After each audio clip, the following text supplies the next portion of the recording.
I guess I should start back when I was pregnant with my youngest child. I have difficult pregnancies, and that one was especially difficult because I was on bed rest for 5 months. And then a week postpartum, I started having a lot of chest pains and difficulty breathing. I ended up in the cardiac unit of the ER. And after a process, we figured out a cardiologist, one of the best cardiologists in Utah County, sat me down and he said, okay, we're looking at, you have pericarditis, you have fluid around your heart, the valves in your heart are not working right, you have mitral prolapse, and the chambers are stretched out. So I had this adorable newborn baby, and I'm just like, okay, but look, I have this beautiful baby. I was just so in love with this baby that he knew I was a little blowing him off, because also in my mind, I'm like, I am an athlete. Like, I cannot be a sick person. So finally he looked at me and he said, you have the heart of an 80-year-old woman.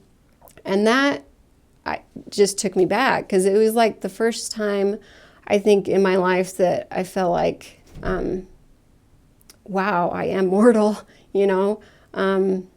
So and back then we didn't know I had Lyme disease.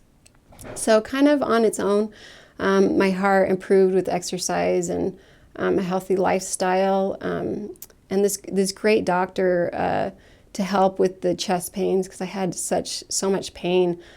He put me on a steroid, which is probably the worst thing you can do for Lyme disease, because essentially you're suppressing the immune system, and so the bacteria can just thrive without any police. So I had like a period of time where I did quite well. I had a season where I competed in 10 different races in the triathlete. I loved like exercising as a high school swim coach. My degree's in health promotion and education. Like, I'm really passionate about health. And then after my last race, doing Lotoja, I felt I just wasn't recovering. And my energy was not there. And in my mind, I tried to rationalize it, saying, you know, this is just because I'm not giving myself enough time to recover. Oh, and I was doing CrossFit on top of that. So I was stressing my system a lot. And that's when I went downhill fast. So I went to a local MD, and I'm so grateful for him, because he was willing to look at the alternatives, and he was open-minded and willing to work at me and explore things. I also ended up with mold disease shortly after that, which again really affects the immune system.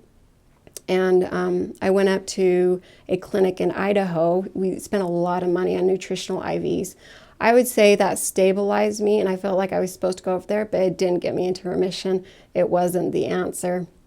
I did something called the Marshall Protocol for 3 years, where you have to avoid vitamin D. I couldn't go out in the sun. It was a major lifestyle change, and it was a difficult lifestyle. I was towards the end of those 3 years, my body could no longer regulate really basic things like sodium and electrolytes. So with a complicated mixture of stuff going on, including a serious urinary tract infection, I ended up in the ER, and my organs were shutting down. And the ER doctor thought I was drug seeking. So again, going back to, you're so afraid to mention chronic Lyme because automatically you're going to be dismissed.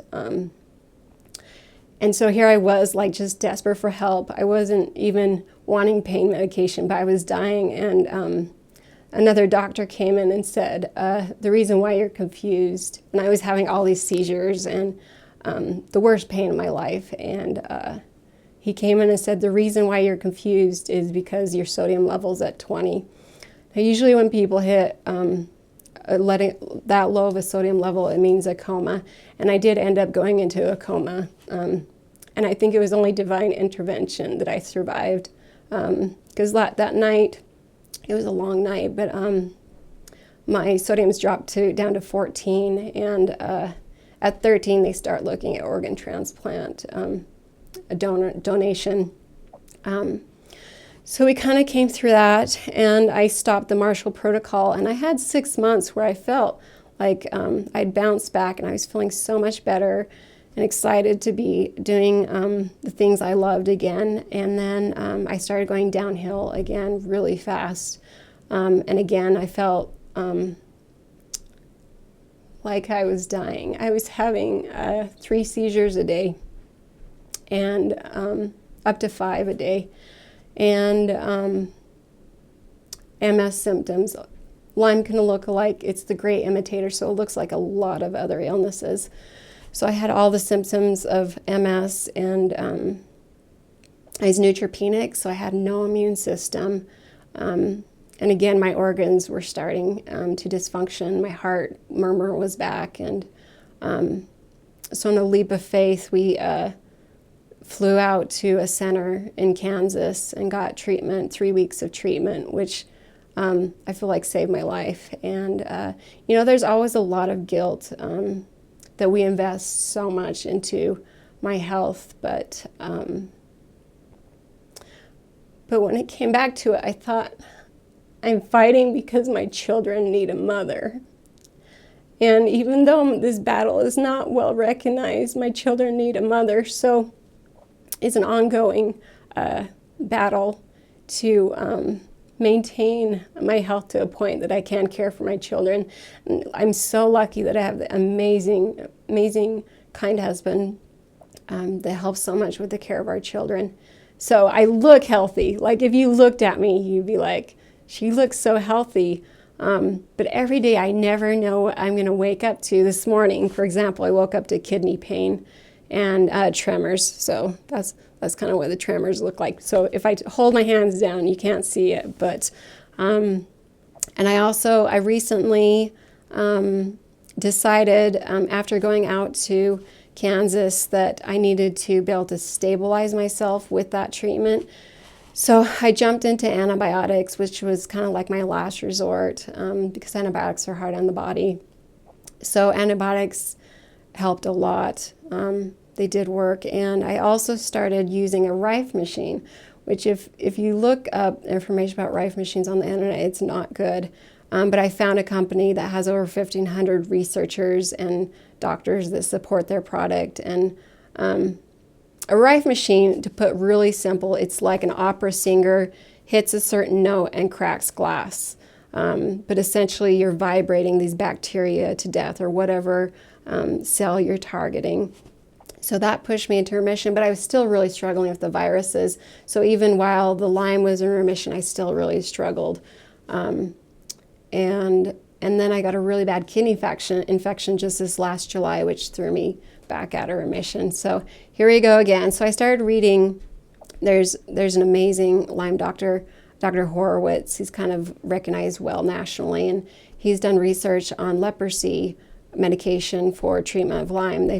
Because Lyme is a persister bacteria like tuberculosis or leprosy. It's so ironic that I talk about how this disease is like you're treated like a medical leper. And then I ended up just recently trying this leprosy drug. The research was really hopeful, but my body didn't do well on it. My liver was damaged and really anemic, and I had migraines every day, so it wasn't sustainable. I couldn't do it. So I'm back on the antibiotic train and still rifing, which I think is an incredible tool. And then just always praying that there's going to be a cure someday. So that's kind of where I'm at.